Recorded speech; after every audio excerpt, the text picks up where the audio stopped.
Crack future exam में आप लोगों का जो है हार्दिक स्वागत है। हम जो ज्योग्राफी के प्रश्नों को जो सॉल्व कर रहे थे एमसीक्यू के रूप में, उसका जो है चौथा पार्ट जो है आज हम जो है देखेंगे, जो एनसीईआरटी बेस के आधार पर होगा। आप लोग जो है एनसीईआरटी के जितने भी प्रश्न बन सकते हैं, मैं पूरा प्रयास कर रहा हूँ कि एनसीईआरटी से जो है कोई भी प्रश्न ना छूटे आप लोगों को और अलग से उसके लिए पढ़ने की भी कोई आवश्यकता ना पड़े। तो आज का पहला प्रश्न जो है, विश्व द्वीप किन नदियों के बीच में बनता है?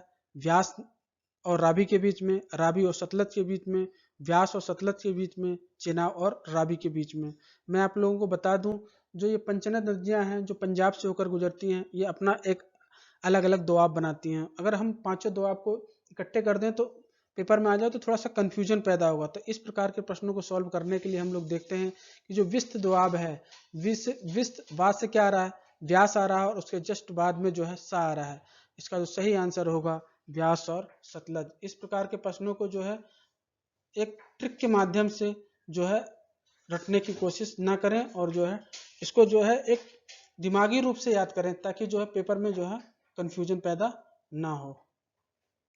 दूसरा क्वेश्चन है, ताम्रपर्णी नदी किस राज्य की नदी है? केरल की है, गोवा की है, आंध्र प्रदेश की है, या तमिलनाडु की है? इसका जो सही आंसर है वह ऑप्शन डी, तमिलनाडु। तीसरा क्वेश्चन है, ताप्ती नदी पर विचार कीजिए। महाराष्ट्र में इसका बेसिन सर्वाधिक है, यह कथन हमारा सही है।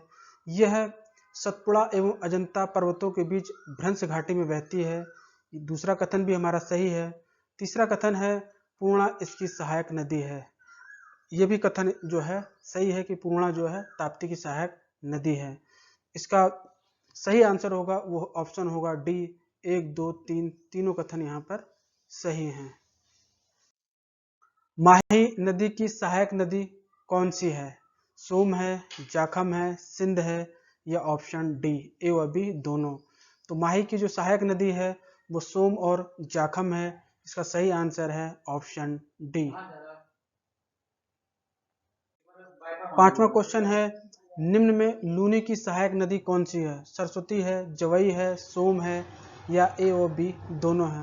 मैं आपको बता दूं कि लूनी नदी जो है राजस्थान के थार मरुस्थल से निकलती है, और जो है कच्छ के रण में जो है ये इसका निकास होता है। सरस्वती और जवई नदियां भी जो है ये भी थार मरुस्थल अरावली पर्वतमाला के आसपास से निकलती हैं। तो इसका सही आंसर होगा ऑप्शन डी।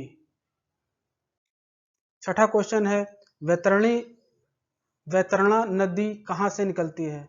इस प्रश्न को देख के आप लोगों को मन में थोड़ा सा संशय होगा, क्योंकि उड़ीसा में जो वैतरणी नदी है, उड़ीसा में जो है वैतरणी नदी है उसका जो है, लेकिन यहाँ पर जो है ये वैतरणा नदी है। ये वैतरणा नदी है, यह महाराष्ट्र से की जो है त्र्यंबक पहाड़ी से जो है निकलती है।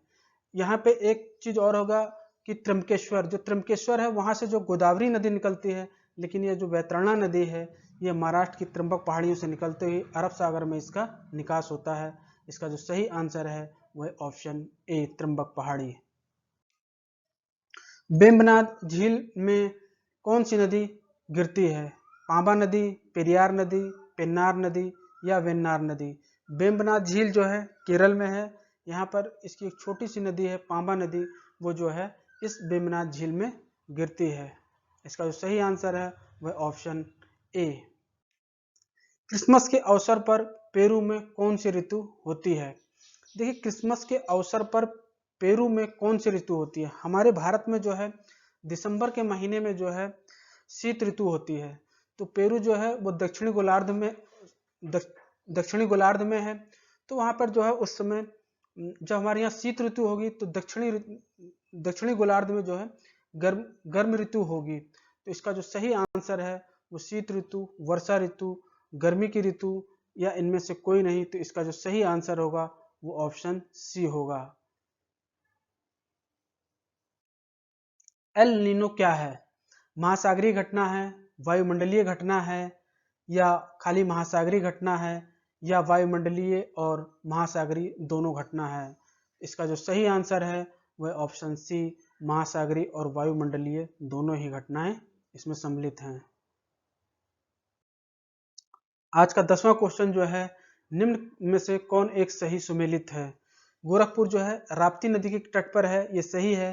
अहमदाबाद जो है वो साबरमती के तट पर है, ना कि महानदी के तट पर। सूरत जो है वो ताप्ती नदी के तट पर है, और हैदराबाद जो है वो मूसी नदी के तट पर है। तो उपयुक्त में से जो इसका सही आंसर होगा वो ऑप्शन होगा ऑप्शन ए, गोरखपुर जो है ताप्ती नदी के तट पर अवस्थित है।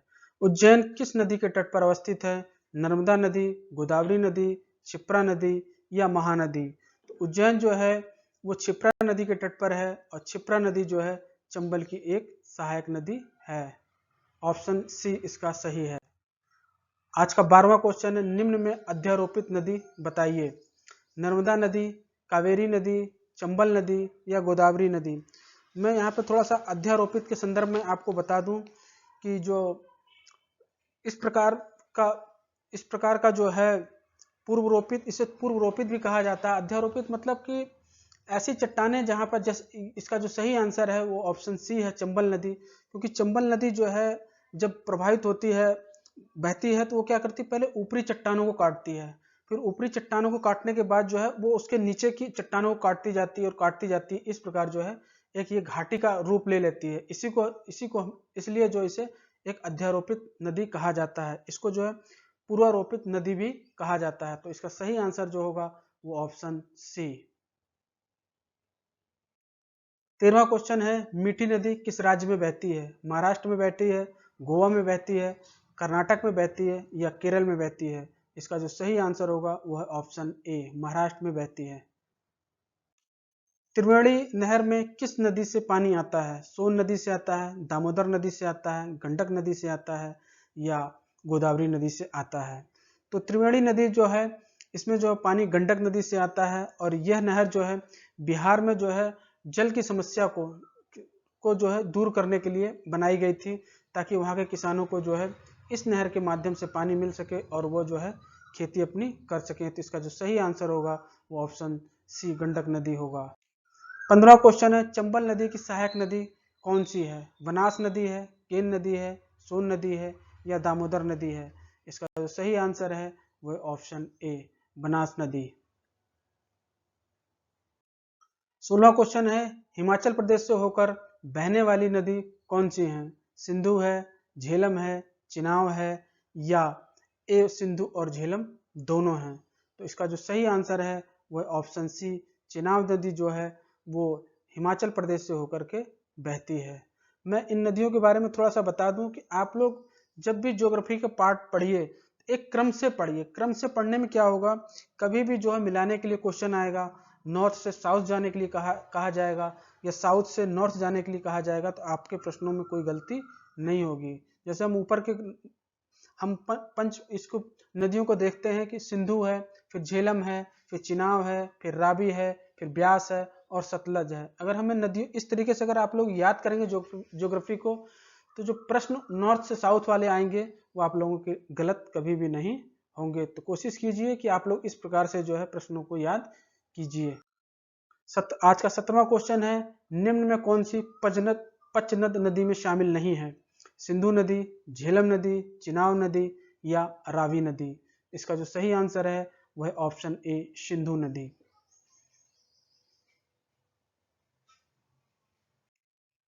नदियों में प्रदूषण का कारण बताइए। मृत शरीर को नदियों में डालना, जब व्यक्ति मर जाता है तो नदियों में डाल दिया जाता है, तो उससे भी क्या होता है, नदियां प्रदूषित होती हैं।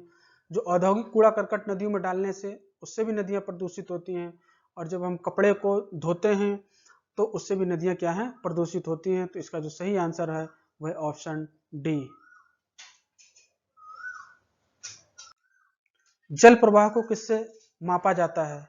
क्यूसेक्स से, क्यूमैक्स से, क्यूबिक से या ए व बी दोनों से? तो इसका जो सही आंसर है क्यूसेक्स और क्यूमैक्स, इन दोनों से ही नापा जाता है। इसका सही आंसर है ऑप्शन डी। आज का 20वां और आखिरी क्वेश्चन है, वितरिकाएं किसे कहते हैं? वितरिकाएं किसे कहते हैं? ऑप्शन इसका ए है, जब नदी अनेक धाराओं में बढ़ जाती है, जब नदी सीधे मार्ग में चलती है, अनेक धाराओं में नदी जल बहुत बड़े क्षेत्र में फैल जाता है। ऑप्शन डी है, ए और सी दोनों सही हैं। तो जब नदी अनेक धाराओं में बढ़ जाती है उसको वितरिकाएं कहते हैं, और अनेक धाराओं में नदी बहुत बड़े जल क्षेत्र में क्या होता है, उसका जल फैल जाता है। जब पश्चिमी घाट से निकलने वाली नदियां जो होती हैं वो पूर्वी घाट में उनका जब निकास होता है तो अपने जो प्रारंभिक रास्तों में जो है ये बहुत तीव्र गति से बहती हैं, लेकिन जब ये अपने निकास के मुहाने पे आती हैं तो इनमें जो उनकी तीव्रता, वो ढलान जो हो जाता है वो क्या हो जाता है, कम हो जाता है। इसलिए ये इनमें, इन नदियों में इतना प्रवाह नहीं रहता कि वो जो है एक वेग के साथ जो है अपना निकास जो है बंगाल की खाड़ी में कर सकें। इसलिए जो है भित्रिकाओं में मतलब एक पंखे की आकृति में, मोर के पंखे की आकृति, चारों तरफ इनका जल जो है फैल जाता है। तो इसका सही आंसर है वह ऑप्शन डी। ए और सी जो है इसका सही है। अगर आप लोगों को मेरा ये वीडियो पसंद आया है, इसे लाइक कीजिए, सब्सक्राइब कीजिए और जो है ग्रुप में भेजिए। Thank you so much.